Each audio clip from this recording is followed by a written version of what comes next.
I did a video late last night, early this morning about the passing of Terry Funk. I didn't think I would have to make another one of these this soon. And the difference is that in some ways, this one's even more tragic because it's somebody who not only I had spoken to in the past, who I kind of knew, although not on a super personal level.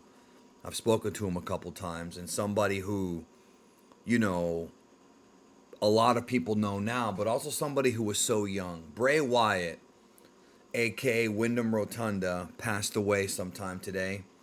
Wrestle Ops on Twitter was the first people who I saw talking about it, and then I saw it stated by Triple H himself that he got a call from his father, Mike Rotunda, aka IRS, for many of you old school WWF fans, stating that he passed away.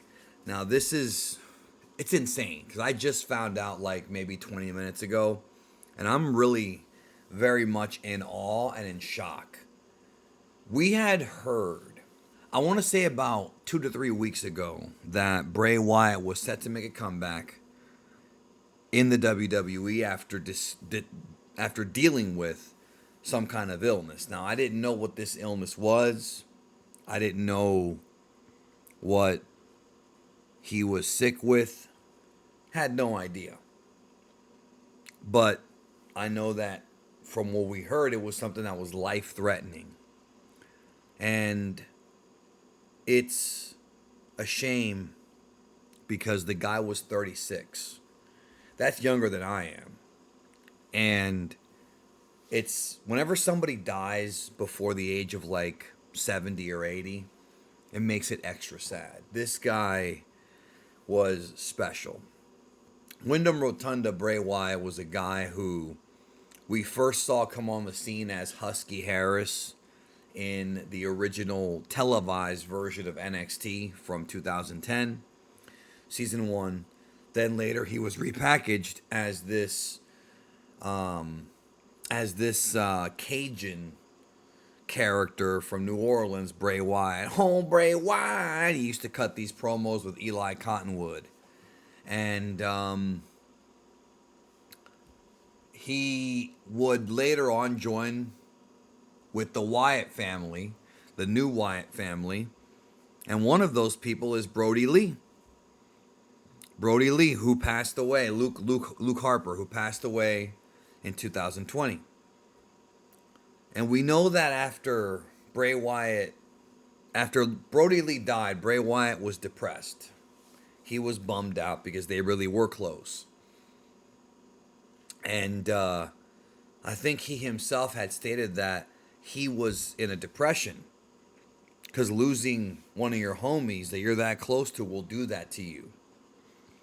He was one of the guys that was cut in 2020, but came back during the era of Triple H in 2022. And I will say that his storyline from 2022 going into this year was getting a little tiny bit long in the tooth. He was booked against Bobby Lashley at WrestleMania, but the match was canceled abruptly. And the original report was that he had some kind of a mental illness problem. Turns out that's not the case. He had some kind of physical illness. Now, he may have had a depression go on then too, because when you're sick, sometimes you're depressed. But, he had disappeared for a while, and many of us wondered what was going on with him.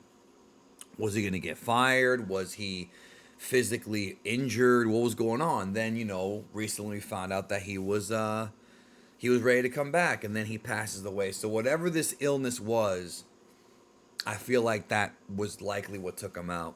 Now, I could sit here and talk about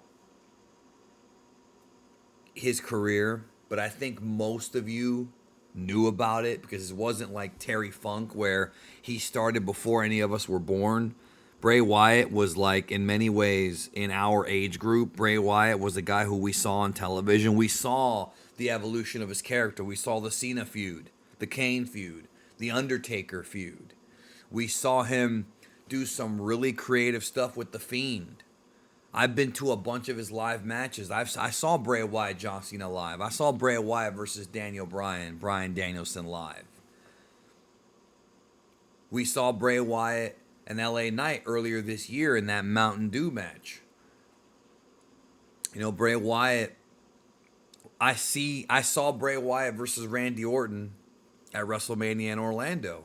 I saw Bray Wyatt come back at WrestleMania, the second one in New Orleans, when he came back in the pre-show in the Battle Royal to help Matt Hardy with that whole storyline.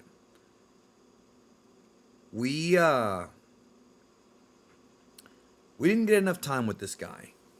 Bray Wyatt was very creative. Bray Wyatt wanted to go to Hollywood. Bray Wyatt was writing scripts. He wanted to make horror movies besides being a wrestler. He loved horror movies. Bray Wyatt showed me in the DMs months before he returned to television. He showed me the Fiend character. He showed it to me back like before it even went public. I knew about that character. I didn't know about the Firefly Funhouse, but I knew about the character. He came back as the Fiend, whole new look, whole new premise. And it's unfortunate that he had a real, a stinker with Seth Rollins at Hell in a Cell 2019. But that wasn't his call. And either way, he had more good matches than bad, but he was mostly a character. And that's what I think. I've talked about this a lot. Wrestling really works when you have characters. And Bray Wyatt was a character. Both Wyndham Rotunda and the characters he created. He was such an outside-the-box thinker. So no matter whether you like or dislike the storylines that he was involved in, you can't deny that he was trying something new. And that I respect. I respect him for trying something new. I am going to address something that I'm sure many of you are wondering about, because some of you already know. What about the promo he cut on you? Remember when he cut a promo on you? Yeah, you got worked. He cut a wrestling promo on me, and both him and I laughed in the DMs. And I've had so many haters try to use that against me. Oh, remember when Bray Wyatt cut a promo on him? Yeah, bro, he cut a wrestling promo on me, dude. And he and I both laughed about it in the DMs. You got worked. It's just funny when people tried to use it against me when it was all part of the plan. That was all part of it. Bray Wyatt is from Tampa.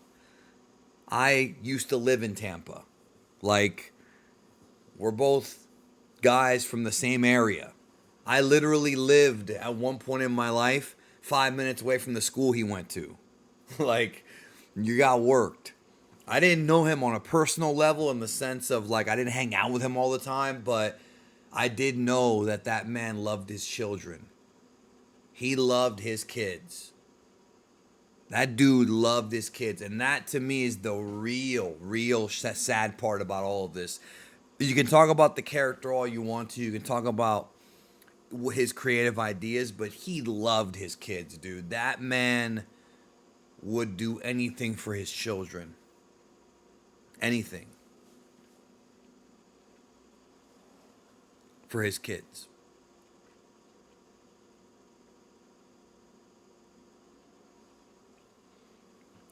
Anything. And, he's gone now, and I don't know what's going to happen with those kids, man. I don't know. It's like Brody Lee's kid. Brody Lee had a very young son, -1. These guys die way too young, man. You shouldn't be dying in your 30s or even your 40s, dude. I don't know what to say. I really feel for his family and his kids because he loved them. It's mind-blowing. 36 years old, dude. Man, look, with Terry Funk and with Bray Wyatt dying, two very important people to wrestling, but ultimately they were family men. Terry Funk loved his family. Bray Wyatt did. Love your family, bro. Hug your family. Treasure every moment you have with them, dude. Seriously. I know we say this a lot. You need to do it.